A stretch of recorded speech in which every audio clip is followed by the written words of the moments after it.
হুজুর দেখি বলে আবু বকর গেল রজনীতে আমার জীবনের ঊর্ধ্বগমন হয়ে গেল রে আবু বকর, মেরাজ করে আসলাম, আল্লাহকে দেখে আসলাম। আবু বকর জবাব দিয়ে কি শোনেন, আবু বকর সঙ্গে সঙ্গে বলে দিলেন সাদাকতা ইয়া হাবিবাল্লাহ, আপনি যা বলেছেন সব সত্য। নবী বলে আবু বকর কোনো প্রশ্ন নাই, কোনো জিজ্ঞাসা নাই, এত তাড়াতাড়ি তুমি আমার মেরাজের ঘটনা কেমনে বিশ্বাস করলাম? আবু বকর বলে কি প্রশ্ন করব, কি জিজ্ঞাসা করব, ছোট কাল থেকে আপনাকে মক্কা নগরে চিনি, জিন্দেগিতে একটা মিথ্যা কথা বলেন না, আজ কি বুঝি পয়গম্বর হইয়া মিথ্যা বলবেন? কিসের প্রশ্ন? আপনি যা বলবেন, যা বলেছেন সব সত্য।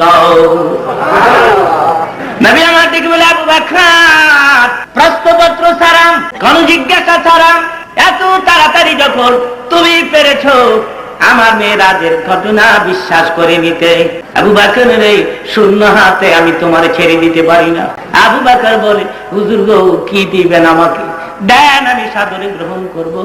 আমার নবী বলে আবু বকর এতদিন ছিলেন আপনি শুধু আবু বকর, আজকে থেকে আপনার নামের পরে সিদ্দিক উপাধি লাগাই দিলাম।